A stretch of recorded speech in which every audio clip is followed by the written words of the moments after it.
Hi viewers, మీ చుట్టూ జరుగుతున్న పరిస్థితులను గమనిస్తున్నారా? అంతా బాగుందా? అలా అని అప్రమత్తంగా లేకుంటే అంతే సంగతులు. గుడిలో లింగాన్ని మింగే మోసగాళ్ళు మీ చుట్టూ తిరుగుతున్నారు. ఆదమరిస్తే ఆవిలించకుండానే పేగుల్ని కత్తిరించుకునే కంత్రిగాళ్ళు ఉన్న సమాజం ఇది.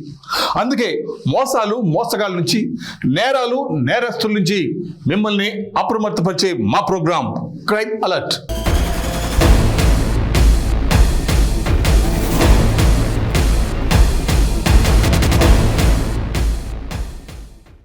ఉన్నత చదువులు చదువుకొని విదేశాల్లో జాబ్ చేస్తే పెద్ద మనసు ఉంటుందని భావించారు ఆ తల్లిదండ్రులు. కూతురు అమెరికాకి వెళ్ళి కాపురం చేయాలని ఆశపడ్డారు. అందుకే కోట్ల రూపాయలు ఖర్చు పెట్టి ఘనంగా పెళ్లి చేశారు.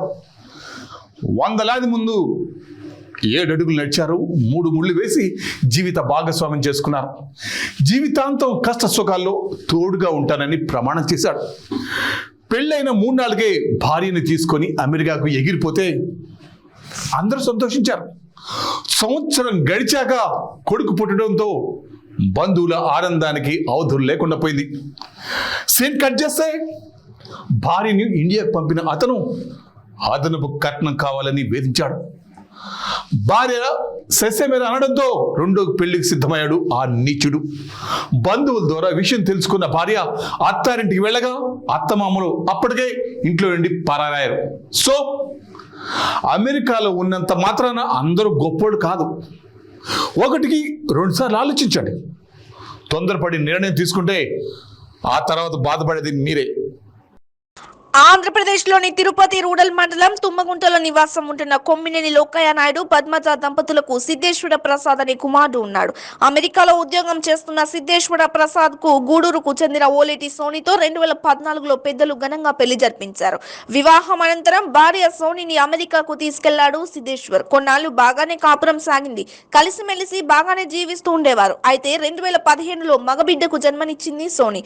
అనంతరం సోనిని అమ్మగారి ఇంటికి పంపాడు. ఇండియాకి వచ్చిన కొన్నాళ్ళు భార్యతో బాగానే మాట్లాడిన సిద్ధేశ్వర్ ఆ తర్వాత క్రమంగా భార్యతో మాట్లాడడం మానేశాడు. కొన్ని నెలల తర్వాత అదనపు కట్నం కావాలని సోనిని కోరాడు. దీంతో పెళ్లి సమయంలో కేజీ బంగారం, 10 కేజీల వెండి, 12 లక్షల నగదు కట్నం ఇచ్చారని 50 లక్షలు పెట్టి పెళ్లిని వైభవంగా చేసినా మళ్ళీ ఎలా కట్నం అడగమంటామని సోని ఎదురు తిరిగింది. భర్త సిద్ధేశ్వర్ వేరొక యువతితో వివాహానికి సిద్ధమైనట్లు బంధువుల వద్ద నుంచి సమాచారం అందుకుంది. దీంతో పోలీసులను ఆశ్రయించింది సోని.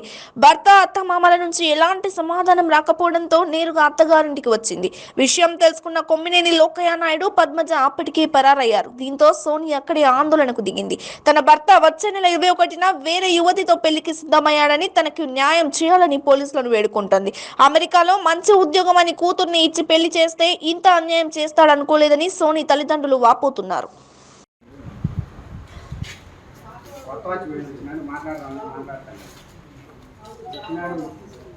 మాట్లాడుతుంటే వేరే సార్ కూడా అడిగితే లేదు నేను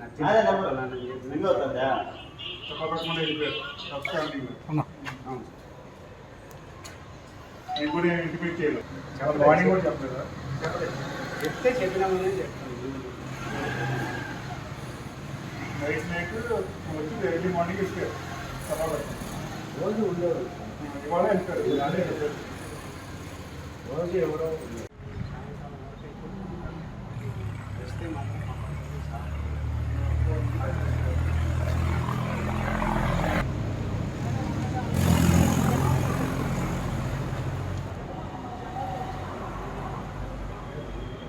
పెళ్ళయిందండి.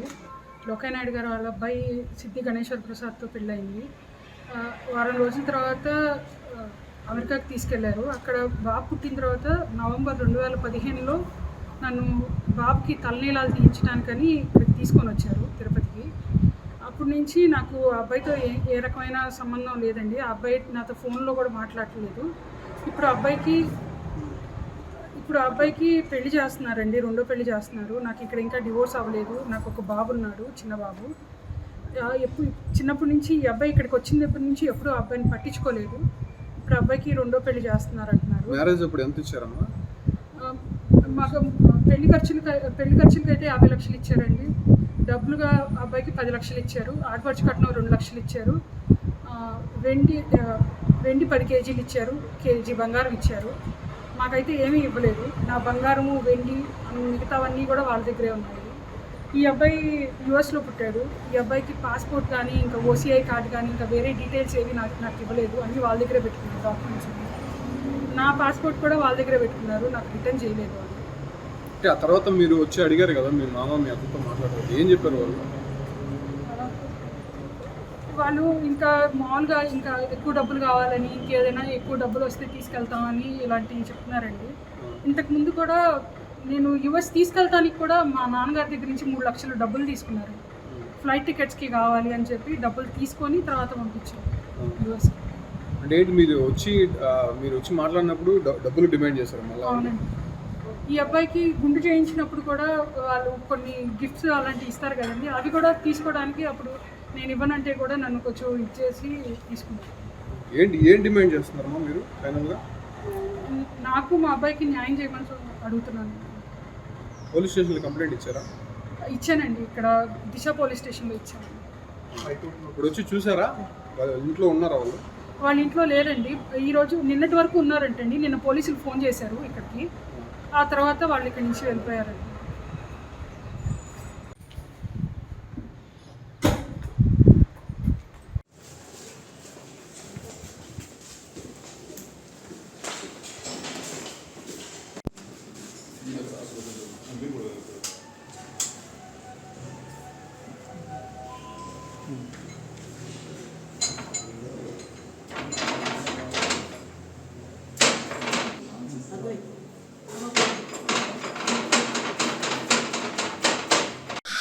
ఆ తల్లిదండ్రులకు 2 కూతుళ్ళు.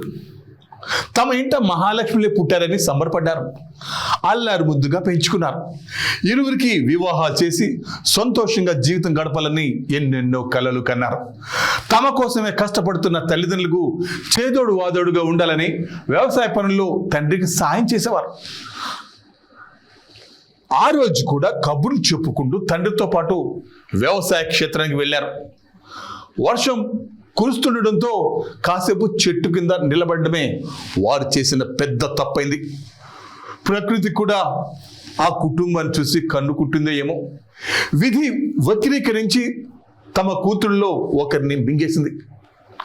వారిని చెట్టుపై పిడు పడంతో పెద్ద కూతురు శివాని అక్కడికక్కడే మృతి చెందింది. తండ్రి శ్రీనివాస్, చిన్న కూతురు అర్చనలు స్వల్ప గాయాలతో బయటపడ్డారు. ప్రకృతి ప్రకోపానికి కూతురు బలి కావడంతో ఆ కుటుంబంలో విషాద ఛాయలు అలుముకున్నాయి. బాన్సువాడ మండలంలోని తిరుమలాపూర్ గ్రామంలో మేడ శ్రీనివాస్ దంపతులు వ్యవసాయం చేస్తూ జీవనం సాగిస్తున్నారు. వరి పంటకు ఎరువు చల్లడానికి తన 2 కూతులైన శివాని, అర్చనలతో కలిసి ఆదివారం పొలానికి వెళ్లాడు. ఎరువు చల్లుతుండగా ఈదురు గాలులతో వర్షం మొదలైంది. తడవకుండా ఉంటామని వ్యవసాయ క్షేత్రంలో ఉన్న చెట్టు కిందకు కూతులతో కలిసి వెళ్లాడు. ఆ సమయంలోనే అక్కడే పిడుగుపడి ఆయన పెద్ద కూతురు శివాని అక్కడికక్కడే మృతి చెందింది. శ్రీనివాస్, అర్చనలు స్వల్ప గాయాలతో బయటపడ్డారు. ప్రకృతి కోపానికి తమ కూతురు ఊహించని రీతిలో మృతి చెందడంతో ఆ కుటుంబంలో విషాద ఛాయలు నెలకొన్నాయి. ఈ కుటుంబాన్ని ఆదుకోవాలని గ్రామస్తులు కోరుతున్నారు. మృతురాలి తండ్రి శ్రీనివాస్ ఫిర్యాదు మేరకు పోలీసులు కేసు నమోదు చేసి దర్యాప్తు చేస్తున్నారు.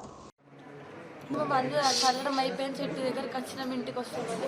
అయితే ఒక 5 మినిట్స్ వర్షం తగ్గినాక పోతామని అనుకున్నాం.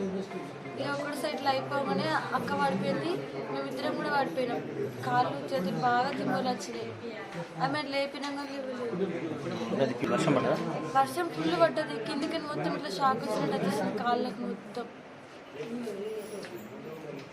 అర్చన పేరు, ఇంటర్ అయిపోయింది. ఉట్టిగానే వెళ్తాం.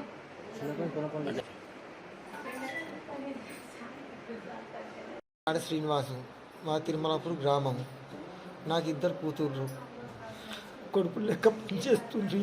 అన్ని అందుకొని వెంబడి వచ్చిండ్రు.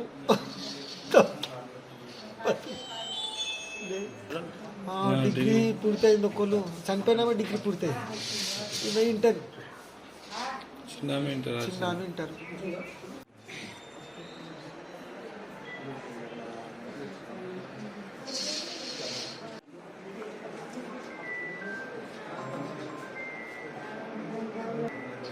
మీరు కొంచెం బయటకు రావాలా?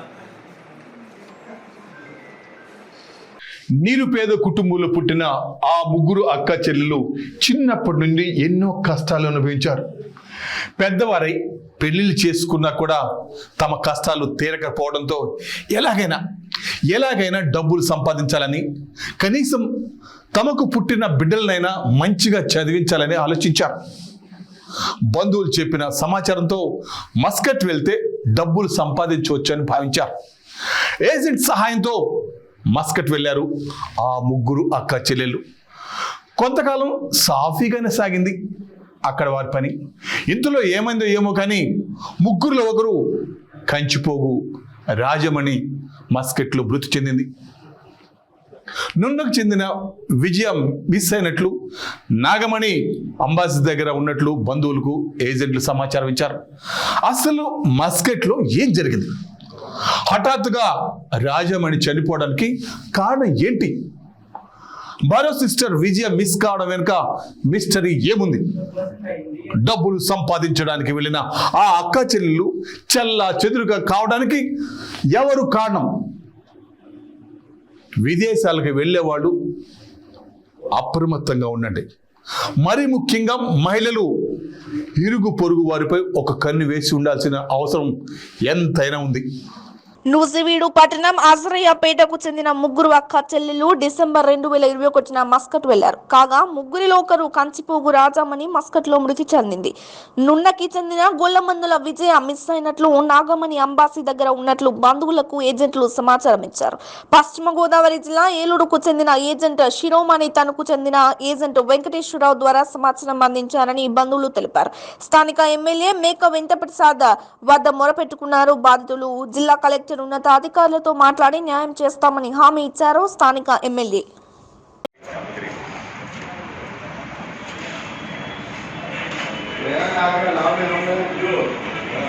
మా అమ్మగారు పోయేట్టు వెళ్ళారు. మా అమ్మగారు అక్కడ ఏజెంట్ల ద్వారా చనిపోయిందని వార్త వింటూ ఉన్నాము. మా ఇద్దరు పిల్లలు కూడా వెళ్ళారు. వాళ్ళు మా అమ్మగారు కూడా క్షేమంగా మా ఇంటికి రావాలని ప్రయత్నాన్ని కోరుకుంటున్నాము. ఓకే రవి, అది పరిస్థితి. బ్యారేజ్ మీద 4 wheeler heavy vehicles NABARD Karimnagar జిల్లాలో వరద పరిస్థితిపై ఆరాధించారు. మంత్రులు కలెక్టర్లకు ఫోన్ చేసి మాట్లాడారు. అడిగి ప్రాజెక్ట్ మా అత్తగారు కువైట్ వెళ్ళారు. అక్కడ చనిపోయిందని మాకు వార్త అందింది. ఇక్కడ ఏజెంట్ల ద్వారా మరి అక్కడికి అంత దూరం వెళ్ళారు కనుక వాళ్ళు మరలా తిరిగి వచ్చే విధంగా మాకు సహాయం చేయమని గవర్నమెంట్ వారిని మనవి చేసుకుంటున్నాము. ఇక్కడి నుంచి ఏ ఏజెంట్ వారు అయితే తీసుకెళ్లారో ముగ్గురు అక్క చెల్లెళ్ళు వీరు ముగ్గురిని కూడా ఒకరే పంపించారనేది మేము వింటూ ఉన్నాము. ఒక ఆమె పేరు శిరోమణి, ఆమెది ఏలూరు. ఇంకొక అతని పేరు ఏజెంట్ పేరు వెంకటేశ్వరరావు, ఆయనది కాకినాడ అని చెప్తున్నారు. మరి మాకు ఎలాగ వార్త తెలుసు కానీ అక్కడ ఏం జరిగింది, అక్కడ ఆమెకి ఏమైందనేది మాకేమీ తెలియదు. మాకు నిన్న రాత్రి ఈ వార్త అందింది. ఇది జరిగిన కాడ నుంచి మేము చాలా బాధపడుతున్నాము, చాలా దుఃఖిస్తున్నాము. ఎంతమంది వెళ్ళారు? మొత్తం ముగ్గురు వెళ్ళారు అక్క చెల్లెలు. పెద్ద ఆమె పేరు రాజమణి, రెండో ఆమె పేరు నాగమణి, మూడో ఆమె పేరు విజయ. ఈ ముగ్గురు కూడా ఒక ఏజెంట్ ద్వారా వెళ్ళారని మేము ఇక్కడ నుంచి వింటున్నాము. అంతమట్టుగా మాకు తెలుసు. అక్కడ ఏమి జరిగింది అనేది మాకేమీ తెలియదు.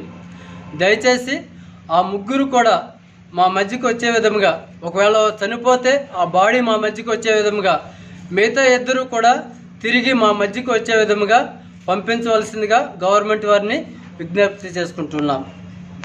చదువుకునే వయసులో చదువుపై శ్రద్ధ పెట్టరు. పెరిగి పెద్దయ్యాక పని చేయడానికి ఒళ్ళు వంచరు. కోరికలు మాత్రం ఆకాశాన్ని అంటుకుంటాయి. గొప్పగా బతకాలని కోరికలు మాత్రం ఉంటాయి. దానికి ఒకటే మార్గం, ఈజీ మనీ. దానికోసం ఏ అడ్డదారైనా తొక్కడానికి సిద్ధం అవుతున్నారు యువకులు. ఇలాంటి వారికి ముందుగా కనిపించేది గంజాయి అక్రమ రవాణా. ఒక్క చోటు నుండి మరో చోటుకి రవాణా చేస్తే వేలల్లో డబ్బులు ఇస్తామని ఆశ చూపడంతో యువత ఆకర్షితులవుతున్నారు. తర్వాత జరిగే పరిణామాల గురించి అస్సలు ఆలోచించడం లేదు. ఒక్కసారి 2 సార్లు పట్టుబడకుండా ఉన్నంత మాత్రాన ఎప్పటికీ దొరకరని భ్రమపడవద్దు.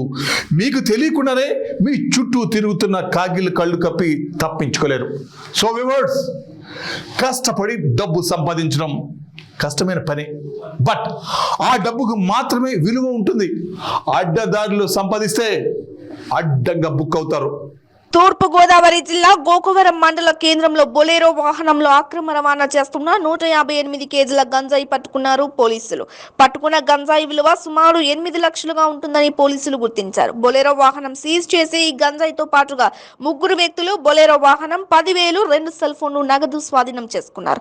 జగ్గంపేట నుండి తమిళనాడుకు తరలిస్తుండగా పోలీసులు పట్టుకున్నారు. గంజాయి తరలిస్తున్న వారిలో 2 తమిళనాడుకు చెందిన మదురై వాసులుగా గుర్తించి కేసు నమోదు చేశారు పోలీసులు.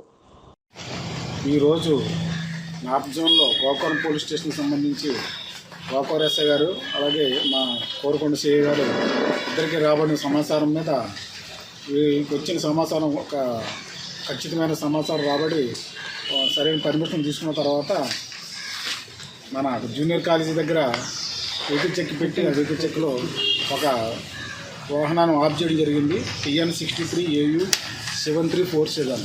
ఈ వెహికల్ ఆఫ్ చేసి చెక్ చేస్తే ఈ వెహికల్లో 158 కేజీలు ఉంది. 158 కేజీల గంజాయి బస్తాల్లో ఉంది. ఆ బస్తాలను చెక్ చేస్తే అందులో గాంజాయి ఉంది.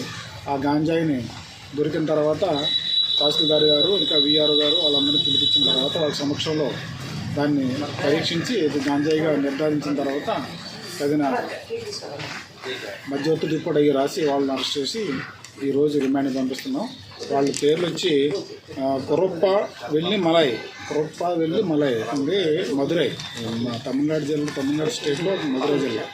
అలాగే అలెక్స్ పాండియన్ నాగరాజన్ ఇతను కూడా తమిళనాడు. ఇక్కడ లోకల్గా ఇతనికి కోఆపరేట్ చేసిన ఎవరంటే మూన రామచంద్రరావు. ఇతని ద్వారా తీసుకుని ఇది గంజాయిని తీసుకొచ్చి ఇక్కడ ఏమైందంటే యాక్చువల్గా ఇందులో ఈ రామచంద్రరావు వీళ్ళకి తెలియదు, రవి వాడు ఈ మల్లమలై అనే వాళ్ళు ఇద్దరు కూడా ఇక్కడ మన గోకూర్లో ఒక రూమ్ తీసుకుని ఇక్కడ అద్దెకు ఉంటూ ఇక్కడ నుంచి ఇన్ఫర్మేషన్ అయ్యాక అక్కడ ఎక్కడైతే సరుకు ఉందో అక్కడికి వెళ్ళి ఆ ఇన్ఫర్మేషన్ ఉన్నాయి తెచ్చుకుని ఇక్కడ వచ్చిన డ్రెస్ తీసుకుని నైట్ ఎవరో లేని టైంలో వెళ్ళే ఉద్దేశంతో అక్కడ ఆర్డర్ చేసుకుని ఉన్నారు కాలేజీ దగ్గర. మన వెహికల్ చెక్ చేసే టైం కదా మనకు దొరుకుతారు. ఆ ఇన్ఫర్మేషన్ మీద ముగ్గురిని కూడా ఇప్పుడు రిమైండ్ చేస్తారు. ఈరోజు రిమైండ్ కావాల్సి ఉంది. 1,50,000 ఎక్కడి నుంచి వస్తుంది, ఎక్కడ తీసుకెళ్తున్నారని చెప్పారు. వీళ్ళు 7,97,000 సుమారు 8 లక్షలు సుమారుగా. ఇది జగ్గంపేట దగ్గర లోడ్ చేసుకున్నారు వీళ్ళు ఏజెన్సీ నుంచి అక్కడ లోడ్ చేసుకుంటారు. అంటే జగ్గంపేటలో వీళ్ళకి తెలియని ఇంకొక వ్యక్తి ఉన్నాడు ఇందులో, వాళ్ళకి మనకి పట్టుకోవాల్సింది. అతను ఏజెన్సీ తీసుకెళ్ళి అక్కడ లోడ్ చేసి తీసుకొచ్చాడు. ఇది మళ్ళీ మదురై వెళ్తుంది. మదురైలో వీడు ఉన్నారు కదా మా మదురై అతను గొప్ప వెల్లమలై ఇతను ఇంకొక అతను రవి అనేవాళ్ళు ఇద్దరు పార్ట్నర్స్. వాళ్ళ దగ్గర అక్కడ సేల్ చేసుకుంటారు. అక్కడ ఇంతకుముందు కేసులో ఉన్నారు. ఈ రామచంద్ర ఒక కేసులో ఉన్నాడు, మళ్ళీ వెల్లమలై ఒక కేసులో కన్విక్షన్ అయిన అతనికి, అలెక్స్ పాండ్యానికి ఏమో దుశ్చిత్తులో ఒక కేసులో ఉన్నాడు.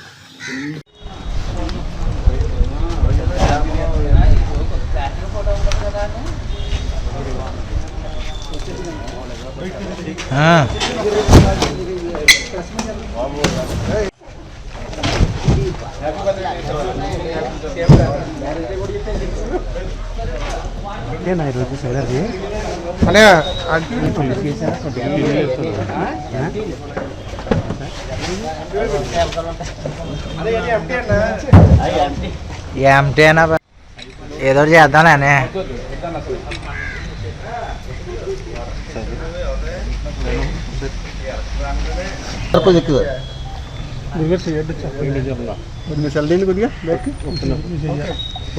సార్ ఒక నిమిషం సార్ అయిపోయింది. మోసపోయేవారు ఉన్నంత వరకు మోసం చేస్తూనే ఉంటారు జాదుగాళ్ళు. మోసానికి కూడా ఒక హద్దు ఉంటుంది. తెలియక మోసపోవడం ఒకటైతే, మోసం ఉంటుందని తెలిసి కూడా మోసపోయేవారు కూడా ఉంటారు. ఉద్యోగం అనేది మనకున్న చదువుకు మనకున్న తెలివికి పరీక్షించి ఉద్యోగం ఇవ్వడం ఆనవాయితీ. మనకు ఉద్యోగం ఇవ్వడం కోసం మన దగ్గరే డబ్బులు వసూలు చేస్తున్నారంటే ఖచ్చితంగా అక్కడ మోసం ఉంటుంది. ఎస్, ఇలాంటి ఘరానా మోసం ఒకటి విశాఖలో వెలుగు చూసింది. ఐటీ సీజ్లో ఉద్యోగాల పేరుతో ఒక్కొక్కరి నుంచి 40,000కు పైగా వసూలు చేసి కోట్ల రూపాయలు మూట కట్టుకొని అడ్రస్ లేకుండా పోవడంతో బాధితులు లబో దిబోమంటున్నారు.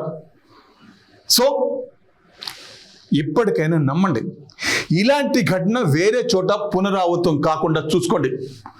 మన ప్రతిభకు గుర్తింపుగా ఉద్యోగం రావాలి, కానీ డబ్బులు అడిగితే వెంటనే పోలీసులకు ఫిర్యాదు చేయండి. విశాఖలో ఘరానా మోసం వెలుగు చూసింది. ఐటీ సేజ్ల ఉద్యోగాల పేరుతో పలువురి మోసం చేసిన సంస్థ భాగవతం వెలుగు చూసింది. ఒక్కొక్కరి నుండి 40,000కు పైగా వసూలు చేసి చివరకు అడ్రస్ లేకుండా పోవడంతో బాధితులు ఆందోళనకు దిగారు. తమను మోసం చేసిన సంస్థపై బాధితులు PM పాలెం పోలీస్ స్టేషన్లో ఫిర్యాదు చేశారు. విశాఖ రుషికొండ ఐటీ సేజ్లో ఉద్యోగాల పేరిట ఓ సంస్థ మోసాలకు పాల్పడింది. 3 నెలల శిక్షణ పేరిట ఒక్కొక్కరి నుంచి 40,000 వరకు వసూలు చేసింది ఈ సంస్థ. 2 నెలల నుంచి జీతాలు కూడా చెల్లించకపోవడం సంస్థ వద్ద బాధితులు ఆందోళన చేపట్టారు. తమకు తగిన న్యాయం చేయాలని కోరుతున్నారు.